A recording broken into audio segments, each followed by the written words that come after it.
दोस्तों, अभी सर्दियों का मौसम चल रहा है और ठंड लगातार बढ़ती जा रही है। ऐसे में अपने आप को ठंड से होने वाले बीमारियों से दूर रखना बहुत ज़रूरी है। इसलिए आज इस वीडियो में मैं आपको बताऊंगा ठंड से होने वाले बीमारियां जैसे सर्दी, खांसी, जुकाम बार बार क्यों होता है और इससे कैसे बचा जा सकता है। सर्दी जुकाम होने पर क्या खाना चाहिए और क्या नहीं खाना चाहिए। सर्दी जुकाम में कौन सा काढ़ा पीना चाहिए जिससे इन बीमारियों में आराम मिल जाए। सर्दी जुकाम होने पर स्नान करना चाहिए या नहीं, और भी कई महत्वपूर्ण जानकारियाँ इस वीडियो में हम आपको बताने वाले हैं। तो चलिए इस वीडियो को शुरू करते हैं। सर्दी जुकाम बार बार क्यों होता है। कुछ लोगों में बार बार सर्दी जुकाम की समस्या होते हैं। यह एक तरह के नाक की एलर्जी है। मेडिकल भाषा में इसे एलर्जिक राइनाइटिस के नाम से जाना जाता है। यह बीमारी नॉर्मल सर्दी जुकाम से अलग होता है, जिससे मरीजों को बार बार नाक बहना, लगातार छींके आना, नाक और आंखों में खुजली होना, आंखों से पानी आना, नाक बंद होना जैसे तकलीफ होते हैं। दोस्तों, प्रकृति ने हमारे शरीर को इन्फेक्शन से लड़ने की अच्छी ताकत दिए है।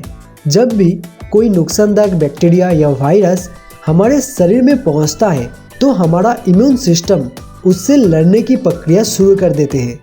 वहीं कुछ लोगों का इम्यून सिस्टम थोड़ा कमज़ोर होता है। कमज़ोर इम्यूनिटी के कारण उनकी बॉडी कुछ सामान्य चीज़ों को ही खतरा समझकर मुकाबला करने के लिए तैयार हो जाते हैं। ऐसे सामान्य चीज़ों को एलर्जेंस कहते हैं। जब हवा में मौजूद एलर्जेन श्वास लेने पर हमारे नाक में घुसते हैं, तब हमारे इम्यून सिस्टम उनसे लड़ने के लिए हिस्टामाइन नाम का एक केमिकल बनाता है, जिसके चलते हमें बार बार छींके आते हैं और नाक बहना शुरू हो जाते हैं। क्योंकि हमारे शरीर एलर्जेन को एक्सेप्ट नहीं करता है, तो उसको बाहर निकालने के लिए हमारे बॉडी लगातार छींके या फिर नाक बहना, इसके जरिए एलर्जेंस को हमारे बॉडी से बाहर निकालने में लग जाते हैं। एलर्जेंस कई तरह के होते हैं, जैसे डस्ट माइट्स। यह एक तरह के अति सूक्ष्म जीव है। इसको हम खाली आंखों में नहीं देख सकते। अगर माइक्रोस्कोप में देखा जाए तो ये इस तरह दिखाई देते हैं। वैसे तो हमारे लिए ये किसी भी तरह से नुकसान नहीं करता, लेकिन कई लोगों के लिए एलर्जी का कारण जरूर बनता है। यह ज़्यादातर हमारे घरों में पाए जाते हैं और हमारे डेड सेल्स खाकर जिंदा रहता है। ये डस्ट माइट्स अक्सर गद्दों, तकियों, कारपेट, पर्दों, इन चीज़ों में पाए जाते हैं। इसके अलावा पालतू जानवर, फफूंद या फंगस से होने वाले एलर्जी साल में किसी भी समय हो सकता है। कुछ लोगों को खाने की चीज़ें जैसे कि मूंगफली, दूध, अंडा आदि खाने से एलर्जी हो सकते हैं। जिस चीज़ से एलर्जी है उसे खाने के बाद जी मिचलाना, शरीर में खुजली होना या पूरे शरीर पर दाने और चकत्ते निकलने जैसे समस्या हो सकते हैं। आमतौर पर कुछ खाने के बाद 10 मिनट से लेकर आधे घंटे के अंदर एलर्जी के लक्षण उभरने लगते हैं। पोलन एलर्जी यानी घास फूस या फूलों के परागकण से होने वाले एलर्जी, जिसे हे फीवर के नाम से भी जाना जाता है। पोलन से होने वाले एलर्जी साल में किसी भी खास मौसम में होते हैं। भारत में बसंत और गर्मियों के मौसम में पोलन की संख्या हवा में ज़्यादा होते हैं। इसलिए जिन लोगों को पोलन से एलर्जी होते हैं उनको खास ख्याल रखने की ज़रूरत होते हैं। इसके अलावा और भी कई कारण हैं जिससे हमें बार बार सर्दी जुकाम होते हैं, जैसे पॉल्यूशन, धूल धुएं में रहने से, ठंडी हवा में ज़्यादा देर रहने से, स्मोकिंग करने से, लंबे समय तक एयर कंडीशन वाले रूम में बैठने के कारण, मौसम में बदलाव के कारण, ठंडी चीज़ें खाने से। नाक की एलर्जी से कैसे बचें। जितना हो सके धूल धुएं से दूर रहें। अगर आप खुद घर में साफ सफाई करते हैं तो मास्क पहनकर ही करें। अगर धूम्रपान करते हैं तो बिल्कुल छोड़ दें। ठंडी हवा में ज़्यादा देर तक रहने से सर्दी जुकाम बढ़ सकता है, इसलिए ठंडी हवा में ज़्यादा देर ना रहें। ठंडी चीज़ें खाने से ठंड लग सकता है और सर्दी जुकाम बढ़ सकता है, इसलिए एलर्जी वाले लोग ठंडी चीज़ें कभी ना खाएं। घर या ऑफिस हमेशा साफ सुथरा रखें, क्योंकि ज़्यादातर एलर्जी का कारण घर में रहने वाला डस्ट माइट्स के कारण होता है। बच्चों को बाहर खेलने दें। धूप, मिट्टी और खुली हवा में खेलने से बच्चों का इम्यूनिटी पावर बढ़ता है। बच्चा जितना घर में रहेंगे उतना बीमार पड़ेंगे।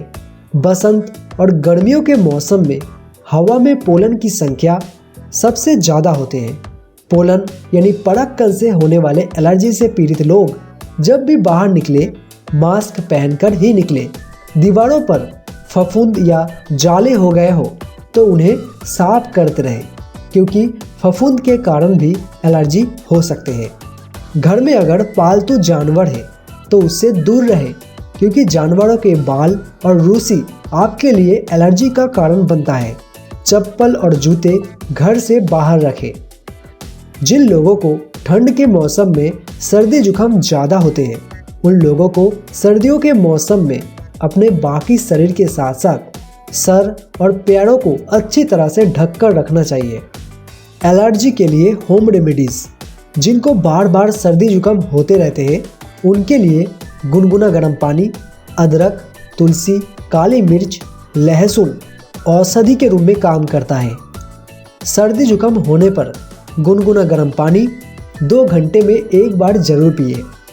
थोड़ा सा अदरक के टुकड़े, 2 से 4 तुलसी की पत्ते और 2 से 3 काली मिर्च और थोड़ा सा दालचीनी एक साथ कूटकर 1 गिलास पानी में उबालें।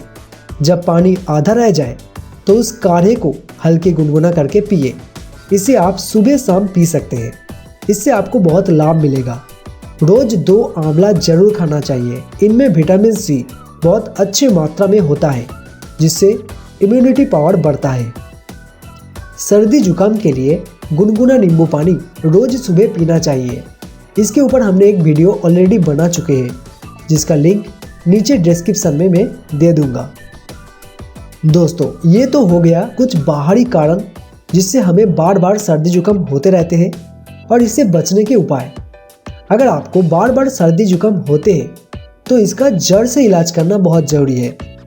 एलर्जेटिक राइनाइटिस को समय रहते इलाज ना किया जाए तो ये फेफड़ों के गंभीर रोग जैसे कि दमा, अस्थमा, सूखी खांसी और निमोनिया जैसे रोगों को जन्म दे सकते हैं। इसलिए आपको समझना होगा, जब तक हम अपने शरीर के अंदर की गंदगी को साफ नहीं करेंगे तब तक हम बाहरी कारणों को दोष देते रहेंगे और बीमारियों को जड़ से ख़त्म नहीं कर पाएंगे। आपने देखा होगा, किसी फैमिली में अगर 5 लोग रहते हैं, उनमें से 1 या 2 लोगों को ही बार बार बीमारी की शिकायत होता है, क्योंकि उन 1 या 2 लोगों का इम्यूनिटी पावर बहुत कमज़ोर होता है। हमारे इम्यूनिटी सिस्टम तभी कमज़ोर होता है जब हमारे बॉडी अंदर से साफ नहीं होता है। हमारे शरीर में मौजूद खून शरीर के करोड़ों सेल्स को ऑक्सीजन, मिनरल्स और अन्य पोषक तत्व पहुंचाने का काम करता है और यही सेल्स हमारे स्वस्थ शरीर का भी निर्माण करता है। लेकिन हमारे गलत खान पान से, अधिक एसिडिक फूड और नमक के सेवन से ये धीरे धीरे दूषित हो जाते हैं। वही यदि शरीर से बी जातीय पदार्थ जैसे मल, मूत्र आदि अगर सही से ना निकले तो भी ये गंदगी शरीर के रक्त में घुल जाते हैं, जिस कारण से अनेक रोग उत्पन्न हो जाते हैं। अब हमें क्या करना चाहिए? हमें हमारा इम्यून सिस्टम को मजबूत करना होगा और इसके लिए हमें हमारे खान पान में बदलाव करना होगा। किसी भी fast food, junk food, oily food, non veg food को अपने डाइट से निकालना होगा। इसकी जगह हमें प्रकृति से मिलने वाला फल और सब्जियों को अपने डाइट में शामिल करना होगा।